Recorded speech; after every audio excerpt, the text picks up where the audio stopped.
하나님 나라의 백성인 하백 여러분, 하백의 성경 아카데미 오신 것을 환영합니다. 이 시간은 구약을 읽다 1강 시간입니다. 강의의 주제는 빈 무덤 프로젝트입니다. 영어로 캐스켓 엠티가 국내 우리말로 빈 무덤으로 번역됐습니다. 하백의 성경 아카데미 10과목 중에서 네 번째로 구약을 읽다입니다. 저자는 구약을 읽다의 저자는 캐롤 카민스키 교수입니다. 그는 2012년도에 이 책을 출간했고 국내에는 2015년도에 번역돼 나왔습니다. 감사의 글에서 이렇게 얘기합니다. 나는 사람들이 구약 성경을 이해하도록 돕고 싶은 깊은 갈망에서 이 책을 쓰기 시작했다. 빈 무덤, 캐스켓 엠티 프로젝트는 이 캐롤 카민스키 교수가 케임브리지 대학에서 박사 논문을 쓰고 있을 때 어느 교회에서 구약 성경을 주제로 8주간 강의를 부탁받으면서 시작되었습니다. 그때 캐롤 카민스키는 구속사에서 가장 중요하다고 생각하는 6가지 시대를 기준으로 구약 성경 전체를 가르치기로 마음먹었다고 합니다. 그러면서 성경을 가르치는 교재를 만들고 각 시대 앞 글자를 따서 캐스켓 엠티, 빈 무덤이라고 이름 붙였습니다. 그리고 15년 동안의 캐스켓, 구약에 해당되는 부분이 캐스켓 무덤에 해당되는 부분을 계속 다듬어 왔다고 합니다. 그리고 이 내용을 가르칠 때마다 내용을 덧붙이기도 하고 새롭게 정리하기도 했습니다. 그리고 이 자료를 캐롤 카민스키는 고든 코넬 신학대학원 수업에서 교재로 사용하기도 했고 교회 수련회나 지역 교회에서 강의할 때도 이용했습니다. 실제로 사람들은 각 시대의 머리 글자를 따서 만든 빈 무덤인 캐스켓 엠티 단어에 열광적으로 반응했다고 합니다. 예수 그리스도를 중심으로 성경 전체 구속 이야기를 파악할 수 있기 때문이라는 것입니다. 중요하죠. 성경 전체 구속 이야기는 예수 그리스도를 중심으로 파악할 수가 있습니다. 그러니까 빈 무덤 프로젝트, 캐스켓 엠티 프로젝트는 신구약 성경 모두를 다룹니다. 그렇기 때문에 캐롤 카민스키 교수는 성경 전체를 관통하는 구속사를 가르치겠다는 꿈을 함께 나눌 수 있는 신약학자를 열심히 찾았고요. 다행히 데이비드 파머 박사를 만나게 됐고 캐스켓은 캐롤 카민스키가 담당했지만 신약의 MT 부분은 데이비드 파머 박사로 하여금 그 내용을 기술하게 했고 그것이 우리가 나중에 5번째 과목으로 공부하는 신약을 읽다입니다. 데이비드 파머 박사는 재능 있는 목회자이자 학자로서 교회에 대한 열정이 있으며 하나님의 말씀을 변함없이 사랑하는 사람이라고 합니다. 그리고 한국판 서문에서는 이렇게 쓰고 있습니다. 성경적 문명이 증가하는 이 시대에 하나님의 백성이 교회에서 하나님 말씀의 중심성을 찾는 것이 다급하게 필요합니다. 구약 성경은 다주등한시되며 애석하게도 우리 삶과 무관한 것처럼 얘기해집니다. 그러나 하나님의 영광과 장엄함을 보여주는 것은 바로 구약 성경입니다. 성경 전체를 해석하는 틀을 제공하는 하나님의 약속들도 구약 성경에서 족장들에게 처음 주어졌습니다. 하나님의 거룩하고 의로운 율법이 알려지고 하나님의 백성이 그분의 거룩하고 의로우심을 반영하기 위하여 문화적으로 구별된다는 것이 무엇을 의미하는지 드러내주는 것도 바로 구약 성경입니다. 우리가 아브라함의 씨를 통해 모든 나라가 복을 받아 모든 나라의 백성들이 아브라함과 이삭과 야곱의 하나님께 나올 수 있게 된다는 하나님의 계획을 배우는 것도 바로 구약 성경입니다. 우리가 구약 성경의 이야기를 읽을 때 우리가 하나님 말씀의 경이로움을 새롭게 발견하기를, 그래서 우리의 마음이 하나님을 찬양하고 경배하게 되기를 기도한다고 한국판 서문에서 밝히고 있습니다. 또한 우리가 하나님의 끈질긴 은혜와 긍휼로 변화되어 가기를 구약 성경을 읽는 가운데 특히 예수님의 인성을 보기를 기도한다고 합니다.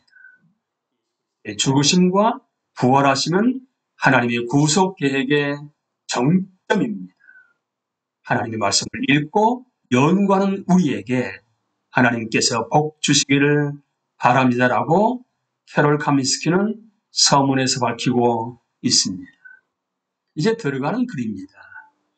구약을 읽다는 성경, 즉 구약과 신약이 창세기로 시작해서 요한계시록으로 마무리되는 구속 이야기라는 사실을 전제로 합니다.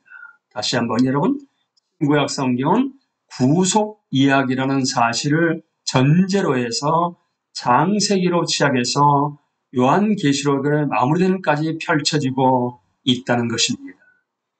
성경에는 수없이 많은 사람이 언급되고 여러 이야기가 펼쳐집니다. 하지만 도도하게 흐르는 구속 서사는 그 다양한 이야기를 하나로 통합하여 역사가 하나님이 계획하신 목적을 향해 나아간다는 사실을 보여줍니다. 통합하여 역사가 하나님이 계획하신 목적을 향해 나아간다는 사실입니다. 따라서 이 이야기야말로 우리 삶을 구성하고 우리 삶에 직접적인 영향을 미치는 이 세상의 참된 이야기라고 말할 수 있습니다. 세상의 참된 이야기가 바로 구약 성경에 나오는 이야기입니다. 여러 세계관과 거대 서사들이 각축을 벌이는 이 시대에 우리는 우리 자신의 창조물을 구속하시는 하나님의 계획을 새롭게 바라볼 수 있어야만 합니다. 구약 성경은 2000년이 넘는 긴 시간을 포괄하는 방대한 저작으로서 다양한 저자들이 기록한 39권의 책으로 구성되어 있습니다. 구약 성경의 이야기가 전개되면서 하나님의 백성이 하나님의 선하심과 신실하심을 기리며 기뻐할 때도 있고 하나님의 놀라운 역사에 경탄할 때도 있습니다. 반대로 백성이 하나님께 반역하고 죄를 저지르는 바람에 그분의 심판을 받아 깊은 절망감에 시달리며 엄청난 상실과 비극을 겪는 때도 있습니다. 그렇기 때문에 우리는 이 구속서사에서 여러 가지 형태의 흥망성쇠를 목격합니다. 그리고 구약 성경이 끝나가는데도 이상하리만큼 극적인 결말이 나타나지 않는다는 점도 깨닫습니다. 여러분도 이렇게 깨달으셨습니까? 선지자들이 묘사한 영광스러운 회복은 끝내 구약 성경에는 나타나지 않습니다. 새로운 언약이 세워지는 것도 아닙니다. 마침내 이스라엘이 적들에게 최후의 승리를 거두지도 않습니다. 그 대신 구약 이야기는 하나님의 백성이 자신들을 대신하여 하나님이 일하시기를 기다리는 모습으로 끝납니다. 하나님이 자기 백성을 회복하시기를 기다립니다. 백성들은 하나님이 다윗의 자손을 일으키시고 영원한 왕국을 세우시기를 기다립니다. 하나님이 그들을 구원하시고 옛 언약을 성취하시기를 기다립니다. 하나님의 백성은 오실 메시아를 기다립니다. 그리고 마침내 메시아가 오셔서 하나님의 구속 계획을 영광스럽게 성취하실 것입니다. 그렇기 때문에 구약 성경은 이야기가 끝나지 않은 채로 마무리되는 것입니다.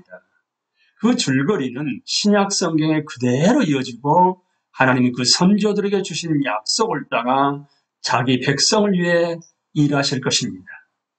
이 이야기는 예수 그리스도에게서 절정에 달하고 예수님의 삶과 죽음과 부활로 옛 약속은 온전히 이루어집니다. 따라서 메시아의 빈 무덤이야말로 하나님의 구속 계획의 정점이라고 말할 수 있습니다. 이 성경 연구소의 제목인 빈 무덤, 에스캡 엠티는 이러한 핵심 진리를 가리킵니다. 그런데 이 거대한 구속 서사를 살피다 보게 되면 성경의 줄거리를 파악하기 위해서는 반드시 구약 성경의 내용을 알아야 한다는 사실을 깨닫게 됩니다. 구약 성경은 실제로 이 이야기의 처음 2000년에 해당되는 내용입니다. 이 말은 구약 성경을 제대로 이해하지 못하면 메시아가 누구신지, 그리고 메시아가 세운 왕국이 무엇인지 그 의미를 제대로 깨달을 수 없다는 뜻입니다. 여러분, 우리가 구약 성경을 제대로 이해하지 못한다게 되면 메시아가 누구신지, 메시아가 세운 왕국이 무엇인지, 메시아는 여러분 헬라어로 그리스도입니다. 메시아는 히브리어죠. 그러니까 그리스도가 누구신지, 그리스도가 세운 왕국이 무엇인지 그 의미를 제대로 깨달을 수 없다는 뜻입니다. 이 이야기는 구약 성경에서 시작되어서 점차 살을 붙여가기 때문입니다. 아담, 노아, 아브라함, 모세가 같은 핵심 인물들이 등장하는 곳도 바로 구약입니다. 언약들이 주어지고 하나님의 약속이 세워지는 것도 구약입니다. 모세가 시내산에서 율법을 받는 것도 구약이며 성막이 드러나고 하나님의 영광이 나타나는 것도 구약입니다. 하나님이 다윗에게 약속하신 것도 다름 아닌 구약입니다. 예수 그리스도가 누구신지 또한 성경의 무슨 내용을 이해하기 위해 필요한 모든 정보가 바로 구약에 있습니다. 또한 구약은 우리가 누구이며 왜 우리에게 구세주가 필요한지도 깨닫게 해줍니다. 즉, 이 이야기에서 구약은 정말로 중요합니다. 하지만 대부분 그리스도인이 구약을 잘 모른다는 것이 현실입니다. 참으로 안타까운 현실. 그리스도인들이 신약 성경을 많이 읽으면서도 구약 성경은 이해하기 너무 어렵다고만 생각합니다. 그 결과 역대기, 하박국, 나홈과 같은 성경은 평생 한번 펴보지도 않는 경우가 있습니다. 더욱 비극적인 사실은 그리스도인들이 긍휼이 많으시고 은혜로우시며 노하기를 더디하시고 인자하심이 풍부하신 구약의 하나님을 알지 못한다는 점입니다. 얼마나 우리가 구약의 하나님을 잘못 알고 있습니까? 무자비한 하나님으로, 분노의 하나님으로, 진노의 하나님으로. 하지만 구약의 하나님은 긍휼이 많으시고 은혜로우시며 노하기를 더디하시고 인자하심이 풍부하신 하나님이십니다. 이는 하나님의 백성에게 정말로 심각한 손해라고 말할 수 있습니다. 어쩌면 우리도 구약을 더 알고 싶지만 구약은 이해하기 어렵다고 생각하고 있을지도 모릅니다. 아니면 구약의 몇몇 이야기는 굉장히 잘 알고 있지만 그 전체 이야기를 통합적으로 이해하지 못할 수도 있습니다. 중요한 것은 여러분이나 저나 구약 성경 이야기 전체를 통합적으로 이해해야만 합니다. 그렇다면 바로 구약을 읽다. 캐롤 카민스키가 쓴 이 책은 우리를 위한 책입니다. 그래서 구약 성경으로 여행을 함께 떠나봅니다. 그리고 캐롤 카민스키를 통해서 그 길을 인도를 받겠습니다. 중요한 인물들과 사건들이 지시되고요. 그 제각각의 이야기들이 거대한 구속서사와 어떻게 맞아 들어가는지 보여줄 것입니다. 그러니까 구약 성경에 나오는 중요한 인물들과 사건들, 그 각각의 이야기들이 거대한 구속서사와 어떻게 맞아 들어간지를 우리가 보고 알게 될 것입니다. 그 길에서 성경을 연구하는 방법도 우리에게 조언을 해줄 것이고 또한 우리가 반드시 참고해야 할 성경 구절도 제시를 받게 됩니다. 그리고 때로는 우리가 잠시 길을 멈추어 우리 하나님의 위대하심을 묵상하기도 하고 성경 전체를 아우르는 그 풍성한 구속 계획을 보면서 함께 경탄하기도 할 것입니다. 이제 구약 성경의 순서로 넘어갑니다. 구약 성경은 익히 아시는 것처럼 창세기로 시작해서 말라기로 끝나는 39권으로 구성되어 있습니다. 그런데 우리는 암묵적으로 역사책은 당연히 연대기 순으로 기록되어 있다고 여기기 때문에 구약 성경도 그렇게 되어 있으리라 생각하기가 쉽습니다. 그랬습니다. 여러분들은 어떻게 생각하시는 것인지. 그런데 구약 성경은 그렇지 않습니다.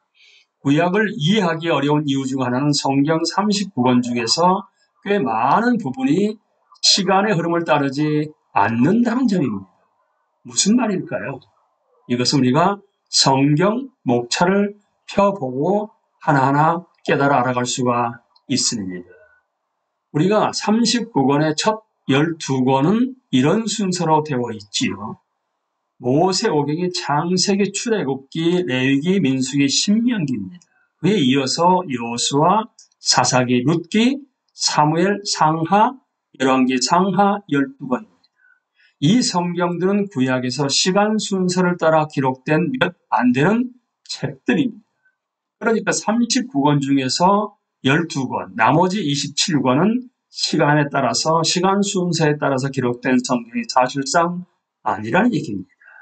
그러니까 출애굽기에 나타난 사건들은 창세기 이후에 일어난 일이라는 뜻입니다. 그렇지만 우리가 앞에서 이미 살펴서 보았듯이 항상 그런 것만은 아닙니다. 다시 목차를 보시게 되면 호세아는 에스겔서와 다니엘서 다음에 있습니다. 에스겔, 다니엘, 호세아 이렇게 말입니다. 따라서 호세아는 에스겔서와 다니엘서 이후에 있었던 일을 다룰 것이라고 생각하기가 쉽습니다. 그런데 호세아서는 에스겔과 다니엘보다 100년 전에 사역을 시작한 선지자입니다. 그래서 우리는 구약 목차만 보아서는 도저히 이 사실을 깨달을 수가 없습니다. 또 다른 예로 느헤미야서를 한번 보십시오. 느헤미야서는 성경 목차 전반부에 있고 에스라 바로 뒤에 나옵니다. 그러니까 창세기, 출애굽기, 레위기, 민수기, 신명기, 여호수아, 사사기, 룻기, 사무엘 상하, 열왕기 상하, 이어지는 역대 상하, 그리고 에스라, 느헤미야, 에스더, 욥기, 시편, 잠언 이런 순서로 가게 된 것을 보시게 된다 하게 되면 보시는 것처럼 느헤미야는 어디쯤 나옵니까? 하지만 느헤미야서에 나타나는 사건은 구약의 마지막 성전 시대에 일어난 일입니다. 즉 구약 성경을 시간 순서에 따라 배치한다 하게 되면 느헤미야서는 가장 나중에 등장한다는 뜻입니다. 따라서 구약을 연구할 때 우선적으로 성경은 연대기를 따라 기록된 책이 아니라는 점을 명심해야만 합니다. 우리와 함께 구약을 연구하면서 각 성경이 어느 시기에 속하는지를 배워나갈 수 있을 것입니다. 그렇지만 이 연구 진서는 모든 성경에 대해서 상세한 정보를 제공하지는 않습니다. 오히려 구약 성경의 큰 줄거리를 배우고 각 성경이 그 줄거리에 어떻게 연계되는지를 살펴보는데 집중할 것입니다. 이러한 방식으로 캐스켓, 무덤에 해당되는 구약을 배울 것입니다. 이제 구약에 해당되는 영어로 첫 시작되는 스펠링의 첫 자를 따서 만든 게 캐스켓. 캐스켓 뜻은 작은 상자관인데 번역을 무덤으로 했습니다. 자, 캐스켓의 약자가 어떻게 진행되는지를 한번 살펴보십니다. 영어로 크리에이션이 창조 시대거든요. C자죠. 그 다음에 이어지는 아브라함의 A자죠. 그 다음에 신의 산에서 율법을 받는 S자죠. 왕정, 사울, 다윗, 솔로몬으로 이어지는 왕정은 킹스입니다. K입니다. 그리고 그들이 아수르와 바벨론의 포로로 끌려가죠. 영어로 엑사일, E입니다. 그리고 지금 그들이 돌아와서 제2성전 건축을 한다는 의미에서의 성전의 T, 그러면 CASKET가 나옵니다. 그것을 영어 단어로 보시게 되면 작은 상자의 관, 무덤이라고 얘기할 수가 있는 것이죠. 이렇게 캐롤 카민스키를 통해서 구약에 펼쳐지는 하나님의 구원 계시의 역사를 6단계로 나누어서 하나씩 살펴볼 수가 있게 됩니다. 물론 MT의 빈 무덤이라는 것이 전제가 되어 있지요. 부활하신 예수 그리스도. 바로 구원사역의 정점의 핵심은 예수 그리스도이기 때문에 그렇습니다. 이제 성경을, 특별히 구약 성경을 캐롤 카민스키를 통해서 캐스켓이라는 이 6시대로 나눠서 하나하나 살펴가면서 인격적인 하나님을 여러분과 제가 만날 수 있게 되기를 예수님의 이름으로 기도합니다. 감사합니다.